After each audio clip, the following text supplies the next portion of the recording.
ஐயப்பன் வரலாறு. சபரிமலையின் கடவுள் ஐயப்பன் என்றும் அழைக்கப்படுகிறார்.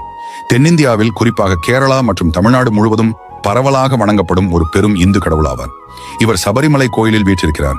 ஐயப்பனின் வரலாறு பல்வேறு புராணங்களில் இணைக்கப்பட்டுள்ளது. மிகவும் பிரபலமானது மற்றும் ஏற்றுக்கொள்ளப்பட்ட கதை பின்வருமாறு. பிறப்பு கதை. ஹரிஹரபுத்திரன். ஐயப்பனின் கதையின் மையக் கருத்து விஷ்ணுவின் அவதாரமான மோகினி மற்றும் சிவபெருமான் ஆகியோரின் ஒன்றிணைவாகும். 1. தக்கன் யாகம் மற்றும் மோகினி அவதாரம். தட்சனின் யாகத்தின் போது சிவபெருமானின் மனைவி சதியின் மரணத்திற்கு பழிவாங்க சிவபெருமான் தட்சனை அழித்தார். இதனால் வெளிவந்த கோபத்தின் நெருப்பை கட்டுப்படுத்த விஷ்ணு மோகினி என்ற மயக்கமான பெண்ணின் வடிவத்தை எடுத்தார்.